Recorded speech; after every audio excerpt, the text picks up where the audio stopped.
Hi, welcome to my channel, Stitching with the Waves. I'm Jennifer, and today I wanted to share with you a few of my quilting finishes that I've had in the past few months.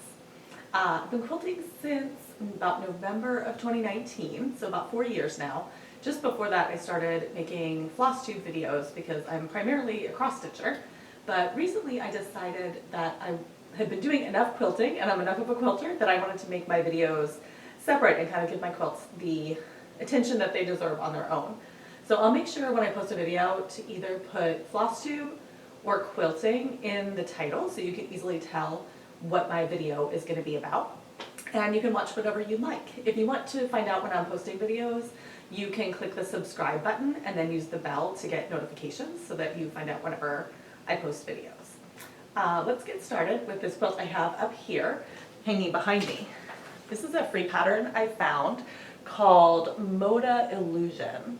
I had a jelly roll of this fabric, Cider by Basic Gray from Moda, and this is a project jelly roll pattern for National Sew a Jelly Roll Day in 2020. So I believe you can still get this pattern for free online, and all of the strips that you need to cut are 2.5 inches wide, so it's jelly roll friendly. This pattern called for a 4x4 layout, but I wanted to make a quilt that was more throw size.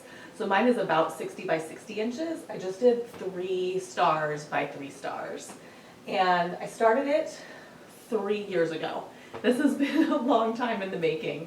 I had been quilting for just a little over a year when I started it. I made the first 2 blocks and pretty quickly realized that it was beyond my technical abilities. Each of the stars has a lot of small pieces, and my points weren't lining up. When I pressed, the blocks were going kind of wonky and not coming out square. It was just having a lot of issues, so it took me forever to make each of the blocks too. So I decided I would put this aside, make some other quilts and get a little bit more knowledgeable about how to do it, and then come back to it. So last year,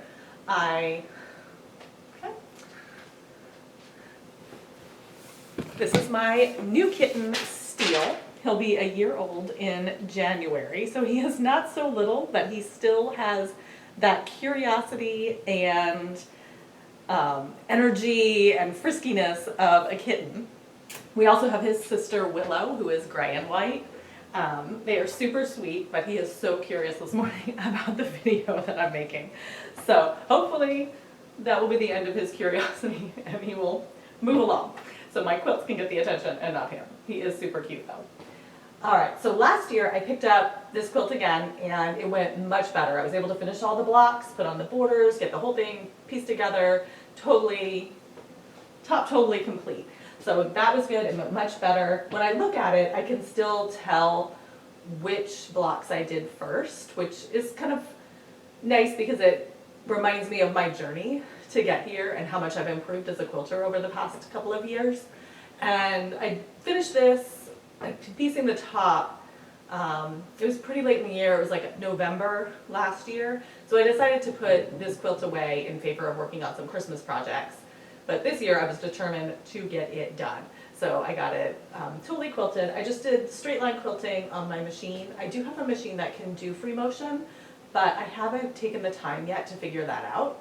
I think it takes a lot of practice from what I've heard, and I just haven't had the time to commit to practicing enough to get good enough to where I can actually free motion quilt on my own.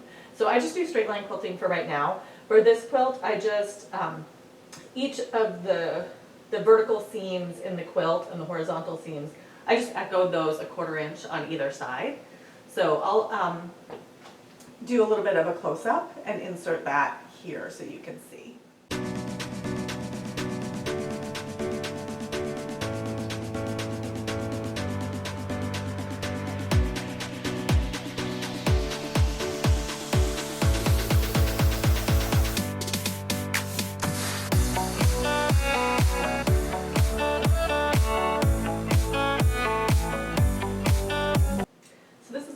Blue quilt I display during the summer. It's a double Irish chain, which I didn't really use a pattern. I just kind of looked at a picture of one and figured it out on my own. The fabric is American Gathering by Primitive Gatherings from Moda, and I this is the first, I love the look of Irish chains. This is the first one that I've made. I mixed the darker fabrics and the lower volume fabrics that came in the jelly roll all together. Next time I make an Irish chain, I would stick to maybe all medium and dark tones of fabric so that the chain is a little bit more distinct. When I look at it on the camera, it's actually more distinctive than it is in person. I feel like these low volume fabrics in person just disappear into the background and you don't really see the chain effect as much as I would like. But overall, I'm super happy with how this came out, being my first one. My points lined up really well, and I felt like I was really technically improving on taking blocks that have lots of small pieces and getting everything to line up and come out square. So that made me feel really good about my skills developing and get a little bit more confidence with quilting. I also, to go along with that quilt, oh, I forgot to show you the back. I realized I forgot to show you the back on my cider throw when I finished, after I'd already gotten it down off the wall. So I did a similar thing on both of these. I used a floral from the fabric line with a cream background for the backing, and then I used on this one a navy blue floral for the binding, and on my cider quilt I used a dusty blue floral. So the same floral in a cream and then a darker color, so they coordinate together.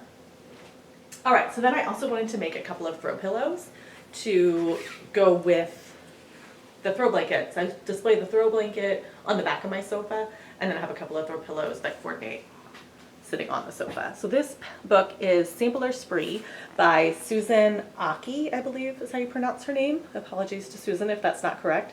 And she is yardgirl60 on Instagram if you want to follow her. She has amazing quilts. So I looked in this book, and I'm going to try and carefully show you the block I chose without showing, there we go, all of the pattern information. So this block is called Susan's Chain. I made the center of that, I made that block as the center of my pillow, and then I added some borders to kind of extend the Irish chain look of it so it would coordinate with my throw blanket. On the pillow to quilt it, I just did some straight line diagonal and in one direction, and then on the throw blanket I did straight line quilting in both directions on the diagonal so that it created like these diamond shapes. And I'll show you a close-up of that in a minute as well.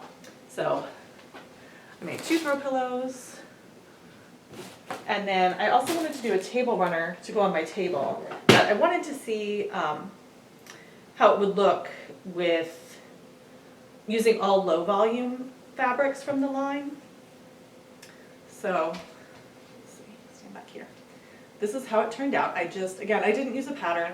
I just used 2.5-inch squares that I cut from the jelly roll and lined them up in diagonals, which I really like the wave effect of it. I do wish that I had added in some of the white background rather than just making it all out of the low volumes. The low volume has a cream colored background, and I wish I'd added some of the white just to make it a little lighter and brighter. So this will go on my dining table. All right, and on this one, I did the same, echoing the horizontal and vertical lines on either 1/4 inch on either side for the quilting. Those are all the finishes I have to share with you today. Thanks for watching, and please click like and subscribe. I'll see you back soon.